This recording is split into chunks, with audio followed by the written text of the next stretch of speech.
Dr. Apocalypse. Dr. Apocalypse. Wonderful.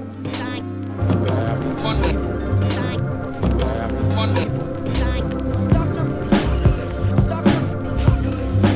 Hello and welcome back to the Dr. Apocalypse and Baron von Evilstein show.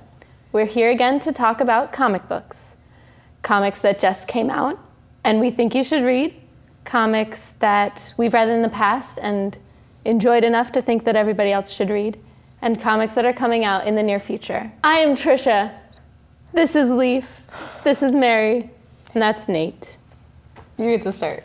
So this week I read Legends of the Dark Knight, written by B. Claymore, drawn by the awesome Ben Templesmith. And Legends of the Dark Knight is the comic that was originally serialized online in parts, and now they're finally bringing it to print for those of us that get headaches from reading too many digital comics. And I gotta say, this is the second issue. The first issue we talked about before, and we all pretty much seemed to like it. It was, it was solid. 3 short stories. This one is one continuous story, and I have been waiting for so long for a good Ben Templesmith drawn Batman story. I've been looking forward to this forever. So I thought it was fantastic. Basically, a bunch of white-collar, middle-aged guys keep getting found dead, dressed up like Batman all over Gotham. And it's brilliant. It has the Joker and Mad Hatter and Killer Croc, and what more could you ask for? I kind of think Ben Templesmith was born to draw the Joker. True. I think he does. He does the creepy smile and the teeth and everything and so well. And even his art style, how it's sort of glowy, airbrushy. It feels like the Joker lives in his brain, I guess. I'm slightly worried about him now. Yeah, I don't know. I read this on the Comixologies, like On the internet 3 months ago. when it first came out. So all I remember is that I really freaking liked it, and I was really happy to be getting more Ben Templesmith art because he really has been low on the Productivity? Yeah, so that's really exciting to be getting more Ben Templesmith art, if nothing else. Well, and plus, it's Ben Templesmith drawing Batman. Yes. So it's him drawing the most awesome character. So He also gets to draw Killer Croc and the Mad Hatter. yeah, that's true. Which is pretty cool. So definitely worth reading, especially for anybody who doesn't want to get caught up in some big, long, drawn-out storyline, to be able to just read a quick one-and-done Batman story. Yeah, and it allows them to have it for like little 99-cent chunks online, so that people who want to try a comic but like are kind of intimidated by everything can just try it. So I think it's a good model, and they're doing a couple other digital initiatives, and I think they're pretty decent, actually. Are you a big Amikami fan? No, I've not been reading that. I've heard it's actually good, though, but I'm not reading it. We shall see in the future, perhaps. Yeah, well, I mean, it is coming out in issue 2 is coming out on Wednesday. For sure.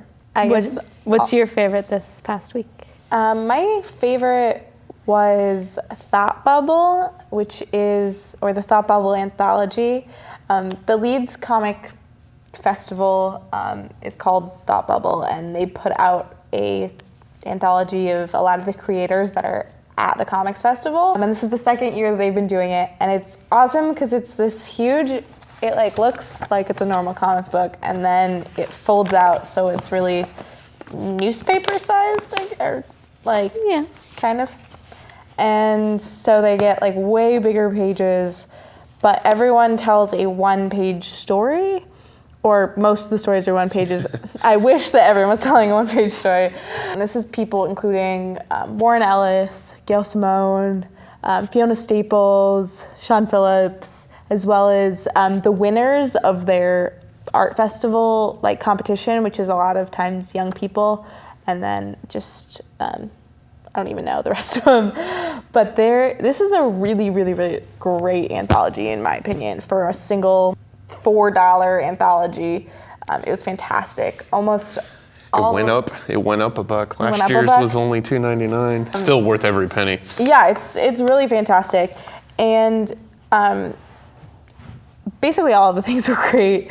My favorites were the Warren Ellis one-page thing called Soon, because it was gorgeous and it was all slightly creepy.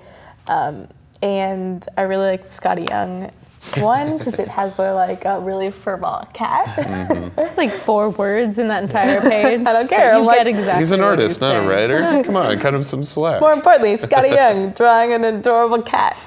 The only unfortunate thing was that there was a couple of longer ones, and one of them was from Elephant Men, and I really just don't care, and so I don't want to read a large, or at least a large percentage of this book being about a character and a storyline I don't care about and I'm not interested in, and I'm not going to start reading because of this. Kind of cool sci-fi bounty hunter story. Yeah. If you don't realize that it takes place in this other universe it that kind I of takes don't away care from about. all the other From stuff. all the Yeah. smaller stuff. Well, yeah. it's just such it's a very indie feel sort of anthology, and all the way down to the awesome paper that they printed Yeah. it on in a very newspaper style. And then you just get find this Elephant Men. yeah, you just find this gaudy thing in the middle of it, and it just kind of it sets you off a little, but at the same time you can skip right past it onto other beautiful things. That sounds sick. So. I really like the newspaper format. It's something I I've think noticed we should a lot. utilize that more. It gives Yeah, the well, art a bigger chance. I notice a lot of little indie publishing groups like to do this. Whenever we go to these small-time comic conventions, we find these guys that have done their own newspapers. It also reminds me of when DC did Wednesday's Comics, which was also just so cool. It was folded up. It was regular comic book size, but then you unfold the thing. It's this full broadsheet newspaper size thing that just has 12 different one-page stories that are just awesome. We should talk about that someday. Yeah, I'm just so angry.